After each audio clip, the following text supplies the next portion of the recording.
भवानी शंकरो वंदे श्रद्धा विश्वास रूपिणौ याभ्यां विना न पश्यन्ति सिद्धः स्वान्तः स्थमीश्वरम। हर हर महादेव। हार्दिक स्वागत करता हूं आप सभी भगवत प्रेमी दर्शकों का आपके अपने ही YouTube चैनल जगत पिता शिव में। श्री सर्वेश्वर महादेव जी की कृपा से आप सभी स्वस्थ सकुशल और प्रसन्न होंगे, ऐसा मुझे विश्वास है। अस्य सर्वस्य विश्वस्य पर्यन्तेषु समन्ततः अध्व प्रक्रियया तत्त्वं शैवं ध्यात्वा महोदयः। अर्थात इस संपूर्ण विश्व के चारों ओर हर तत्व को ही आप शिव तत्व का स्वरूप समझकर यदि ध्यान करते हैं तो साधक के हृदय में परम शैव तत्व का उदय होता है। विज्ञान भैरव तंत्र से लिया गया यह महत्वपूर्ण श्लोक था। आज के प्रस्तुत वीडियो में शिव महापुराण की एक महत्वपूर्ण कथा को लिया गया है, जिसमें दिखाया गया है कि भगवान महादेव जी ने कैसे अपने एक भक्त राजा की परीक्षा ली, कैसे उसकी निष्ठा की परख की, और इसके लिए ही भगवान शिव ने विजेश्वर का अवतार लिया। आगे इस कथा में यह सभी बातें आप विस्तार से जानेंगे। शिव महापुराण की शतरुद्र संहिता के 27वें अध्याय में इस कथा का वर्णन है, जहां पर भगवान महादेव जी के महान सेवक नंदी बाबा जी ब्रह्मा जी के पुत्र सनत कुमार जी को एक महान राजा भद्रायु की कथा सुना रहे होते हैं। सब भद्रायु कदाचित् स्वप्रियया गहनं वनं प्रविशत् संविहारार्थं वसंत समये मुने अथ तस्मिन् वने रम्ये विजहार स भूपतिः शरणागत पालिन्या तया स्वप्रियया सह। अर्थात नंदी बाबा जी सनत कुमार जी से कहते हैं, हे मुने, किसी समय उस भद्रायु नाम के राजा ने वसंत काल में अपनी पत्नी के साथ वन विहार करने के लिए घने वन में प्रवेश किया। इसके बाद वे राजा उस सुरम्य वन में शरणागतों का पालन करने वाली अपनी प्रिया के साथ विहार करने लगे। मतलब भद्रायु नाम का जो राजा था वह अपनी पत्नी के साथ वसंत ऋतु में वन विहार करने के लिए गया।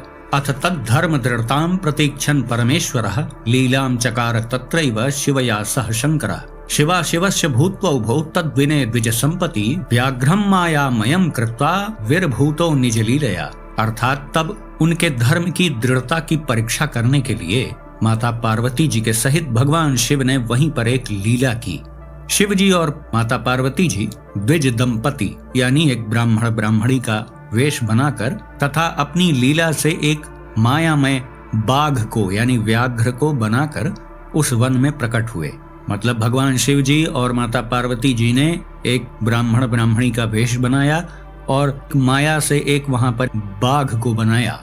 अथाविदूरे तस्यैव द्रवन्तो भय विह्वलौ अन्वीयमानो व्याघ्रेण रुदन्तौ तौ बभूवतु अथ विद्धौ च तौ तात भद्रायुः स महीपतिः ददर्श क्रन्दमानौ हि शरण्यः क्षत्रियर्षभः।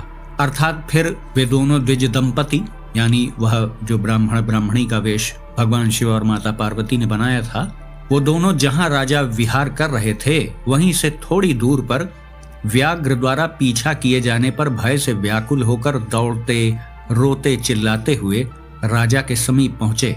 शरणागत वत्सल एवं क्षत्रियों में श्रेष्ठ उस राजा भद्रायु ने व्याघ्र से आक्रांत होकर चिल्लाते हुए उन दोनों को देखा। यानी राजा भद्रायु ने ये देखा कि वो ब्राह्मण ब्राह्मणी दौड़ते हुए आ रहे हैं और उनका पीछा एक व्याघ्र एक बाघ कर रहा है। अथ तौ मुनि शार्दूला स्वमाया द्विज दंपति भद्रायुषम महाराजा मूचतुर्भय विह्वलौ। अर्थात अपनी माया से द्विज दंपति बने हुए उन दोनों ने भय से व्याकुल होकर महाराज भद्रायु से इस प्रकार कहा, पाहि पाहि महाराजा नाबुभौ धर्म वित्तम एष आयाति शार्दूलो जग्धुमावाम महाप्रभो एष हिंस्रः काल समः सर्व प्राणी भयंकरः यावन्न खादितः प्राप्य तावन्नौ रक्ष धर्मवित्। अर्थात वो ब्राह्मण ब्राह्मणी का रूप धरे हुए भगवान शिव और माता पार्वती जी ने कहा, हे महाराज, हे धर्म वित्तम, हम दोनों की रक्षा कीजिए। हे महाप्रभो, हम दोनों को खाने के लिए यह भयंकर व्याघ्र दौड़ा चला आ रहा है। हे धर्मज्ञ, यह हिंसक काल सदृश तथा सभी प्राणियों के लिए भयंकर व्याघ्र आकर जब तक हम दोनों को खा न ले, उससे पहले ही आप इस व्याघ्र से हम लोगों को बचा लीजिए। इत्थमाक्रन्दितं श्रुत्वा तयोश्च नृपतीश्वरः अतिशीघ्रं महावीरः स यावद् धनुराददे तावद्भेत्य शार्दूलः परमाणोतिमायिकः स तस्य द्विजवर्यस्य मध्ये जग्राहतां वधूम्। अर्थात उन महावीर राजा ने उन दोनों का करुण क्रंदन सुनकर ज्यों ही अत्यंत शीघ्रता पूर्वक धनुष धारण किया। इतने में अति मायावी उस व्याघ्र ने बड़ी शीघ्रता के साथ पहुंचकर उस द्विज श्रेष्ठ की स्त्री को यानी उस ब्राह्मणी को पकड़ लिया और हे नाथ, हे कांत, हे शंभो, हे जगत गुरु इस प्रकार कहकर रोती हुई उस स्त्री को भयंकर व्याघ्र ने अपना ग्रास बना लिया। राजन क्वते महास्त्राणि क्वते त्राणम महद्धनु क्वते द्वादश साहस्त्र महानागयुतम बलम। अर्थात वह द्विजेश्वर अवतार लिए हुए भगवान शिव जी ने कहा, हे राजन, इस समय तुम्हारे महान अस्त्र कहाँ हैं? रक्षा करने वाला तुम्हारा महान धनुष कहाँ है? और 12,000 हाथियों का तुम्हारा बल कहाँ है? किमते खड्गेन शंखेन किमते मंत्रास्त्र विद्यया किम सत्वेन महास्त्राणम किम प्रभावेण भूयसा तत्सर्वं विफलम जातम यच्चान्यत्वयि तिष्ठति यस्त्वं वनौकशां घातम न निवारयितुं क्षमः। अर्थात तुम्हारे शंख तथा खड्ग से क्या लाभ है? तुम्हारी समंत्रक अस्त्र विद्या से क्या लाभ है? तुम्हारे सत्व से क्या लाभ और तुम्हारे महान अस्त्रों के उत्कृष्ट और अतिशय प्रभाव से क्या लाभ है? अन्य जो कुछ भी तुम में है वह सब निष्फल हो गया, क्योंकि तुम वन में रहने वाले जंतुओं के आक्रमण को भी रोकने में सक्षम नहीं हो। तो फिर तुम्हारे बल और पराक्रम का हम क्या करें? केवल शोभा की वस्तु है वो, क्योंकि उससे पराक्रम तो तुमसे हो नहीं पा रहा है। क्षत्रस्यायं परो धर्मो क्षताच्च परिरक्षणम तस्मिन् कुलोचिते धर्मे नष्टे त्वज्जीवितेन किम। अर्थात प्रजाजनों को यानी नगर में और आपके साम्राज्य में रहने वाली जो जनता है उसको क्षीण होने से बचाना क्षत्रिय का परम धर्म है। उस कुल धर्म के नष्ट हो जाने पर तुम्हारे जीवित रहने से भी भला क्या लाभ है? आर्तानां शरणाप्तानां त्राणं कुर्वन्ति पार्थिवाः प्राणैरथैश्च धर्माज्ञास्तद्विना च मृतोपमाः। अर्थात धर्मज्ञ राजा अपने प्राणों तथा धन से अपने शरण में आए हुए दीन दुखियों की रक्षा करते हैं। यदि वे ऐसा नहीं करते हैं तो वो मृतक के ही समान है। आर्तत्राण विहीनानां जीवितान् मरणं वरम धनिनां दानहीनानां गार्हस्थ्या भिक्षुता वरम। अर्थात पीड़ितों की रक्षा करने में असमर्थ राजाओं के लिए जीवित रहने की अपेक्षा मर जाना ही श्रेयस्कर है। ऐसा कौन कह रहा है? ऐसा द्विजेश्वर अवतार लिए हुए भगवान शिव जी उस राजा से कह रहे हैं। दान से हीन धनी लोगों के लिए गृहस्थ होने की अपेक्षा भिखारी होना कहीं अधिक श्रेष्ठ है, ऐसा द्विजेश्वर अवतार में भगवान शिव जी कह रहे हैं। यदि आप गृहस्थ हैं, धनी हैं और दान नहीं करते हैं तो आपका भिखारी हो जाना ही ज्यादा श्रेष्ठ है, ऐसा भगवान शिव जी कह रहे हैं। वरम विशासनम प्राज्ञैर वरम अग्निम प्रवेशनम कृपणानाम अनाथानाम दीनानाम परक्षणात्। अर्थात अनाथ, दीन एवं आर्त जनों की रक्षा करने में जो अक्षम हैं उनके लिए विष खाना या अग्नि में प्रवेश कर जाना कहीं अच्छा है, ऐसा बुद्धिमान लोग कहते हैं। इत्थम विलपितम तस्य सवीर्यस्य च ग्रहणं निशम्य नृपतिः शोका दात्मन्येम वचिन्तयत्। अर्थात इस प्रकार उस ब्राह्मण का विलाप तथा उसके मुख से अपने पराक्रम की निंदा सुनकर राजा भद्रायु शोक संतप्त हो गए और अपने मन में इस प्रकार विचार करने लगे, अहो में पौरुषम नष्टम मध्य दैव विपर्ययात अद्य कीर्तिश्च में नष्टा पातकम प्राप्त मुत्कटम। अर्थात आज भाग्य के उलटफेर से मेरा पराक्रम नष्ट हो गया, आज मेरी कीर्ति नष्ट हो गई और मुझे भयंकर पाप का भागी होना पड़ा। मुझ अभागे तथा दुर्बुद्धि का कुलोचित धर्म नष्ट हो गया। निश्चय ही मेरी संपत्तियों, राज्य और आयु का भी नाश हो ही जाएगा।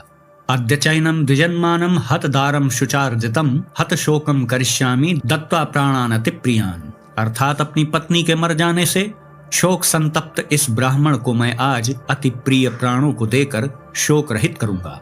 मतलब राजा भद्रायु जी ऐसा मन में निश्चय करते हैं कि मैं अपने प्राणों का त्याग कर दूंगा। इति निश्चित्य मनसा स भद्रायुर्नृपोत्तमः पतित्वा पादयोस्तस्य बभाषे परिशान्तयन्। अर्थात इस प्रकार राजा भद्रायु ने अपने मन में निश्चय करके उस ब्राह्मण के चरणों में गिरकर उसे सांत्वना देते हुए कहा, कृपां कृत्वा मयि ब्राह्मण क्षत्रबंधौ हतौ जसी शोकम त्यज महाप्राज्ञा दास्याम्यद्य वांछितम्। अर्थात राजा भद्रायु कहते हैं, हे ब्राह्मण, हे महाप्राज्ञ, मुझ नष्ट तेज वाले क्षत्रिय अधम पर कृपा करके अपने शोक का त्याग कीजिए। मैं आज आपका अभीष्ट कार्य पूरा करूंगा। यह राज्य, यह रानी और मेरा यह शरीर सब कुछ आपके अधीन है। इसके अतिरिक्त आप और क्या चाहते हैं?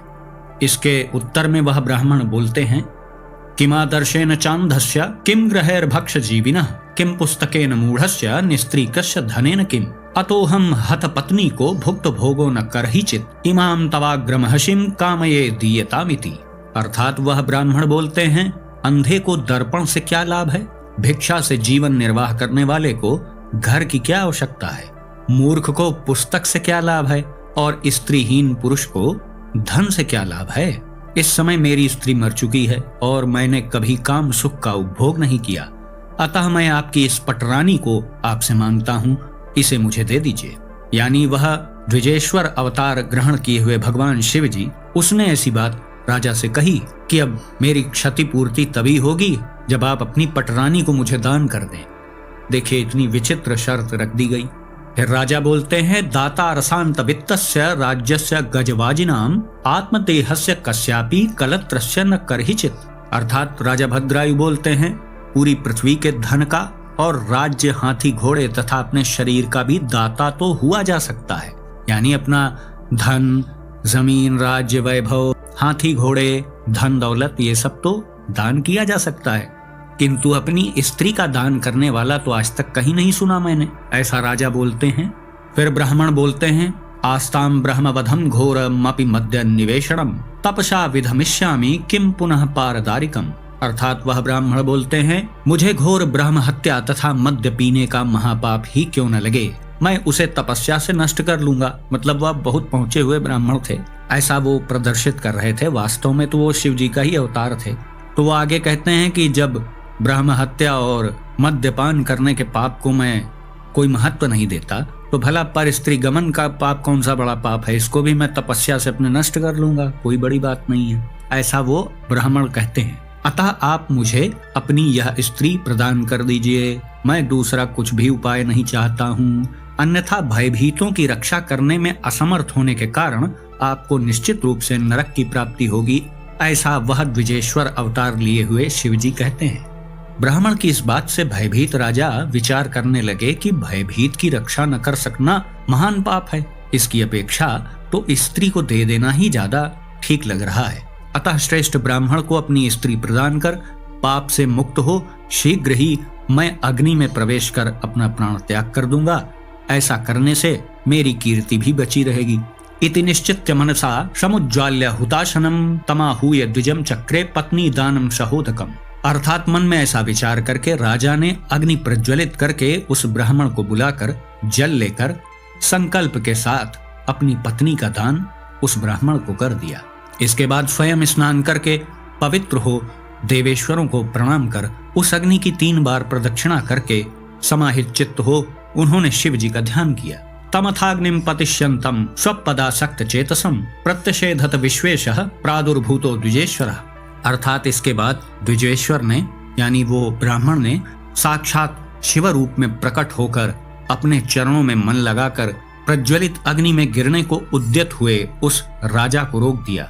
मतलब इसके बाद वह ब्राह्मण भगवान शिव के रूप में परिवर्तित हो गया।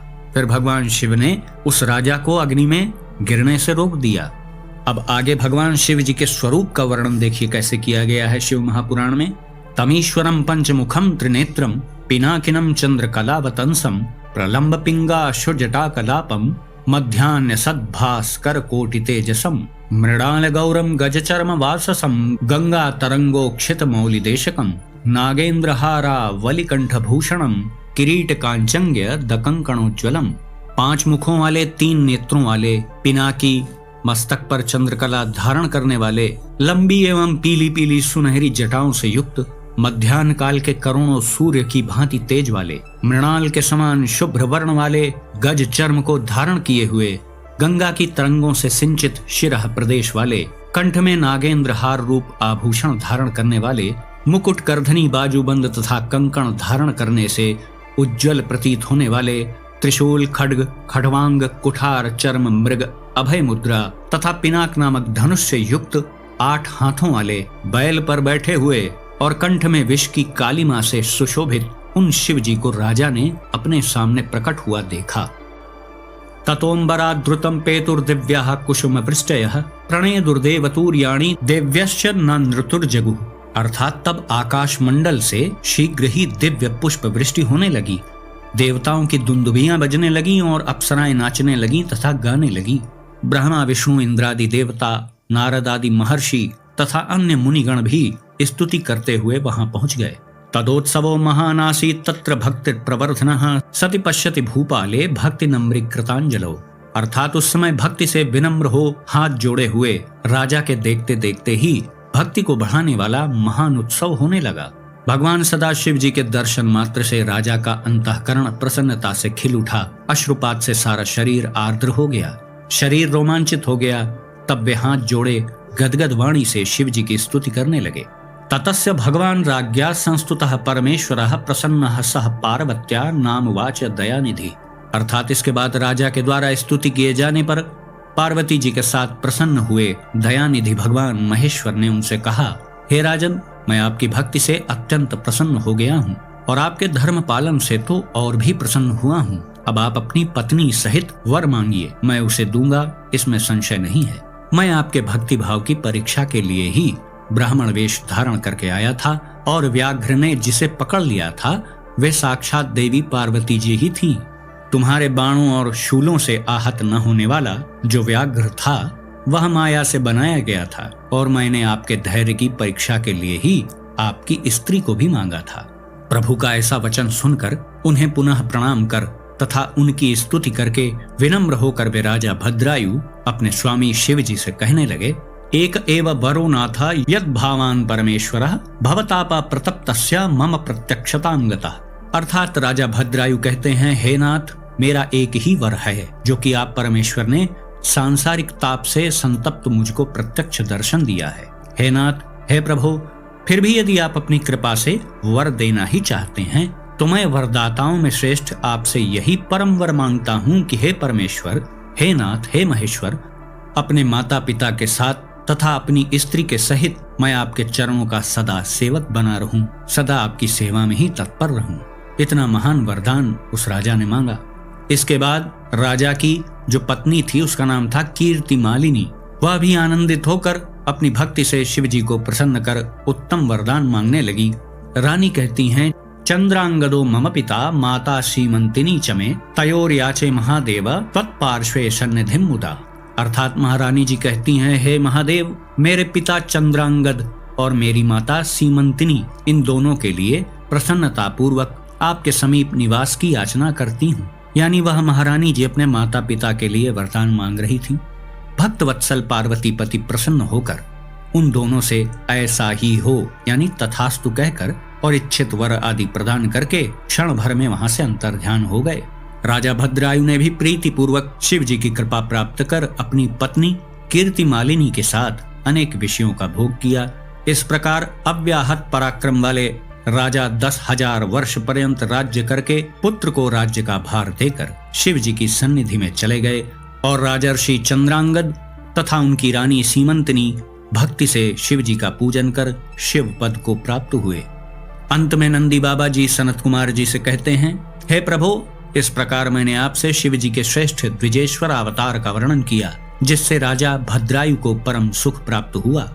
इदं चरित्रं परमं पवित्रं शिवावतारस्य पवित्र कीर्तेः द्विजेश संज्ञस्य महाद्भुतं हि शृण्वन् पठन् शंभुपदं प्रयाति।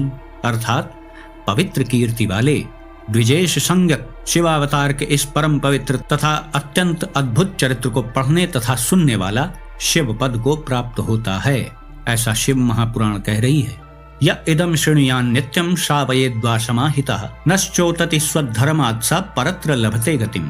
अर्थात जो एकाग्रचित्त होकर इसे प्रतिदिन सुनता अथवा सुनाता है वह अपने धर्म से विचलित नहीं होता है और अंत समय में उत्तम गति प्राप्त करता है।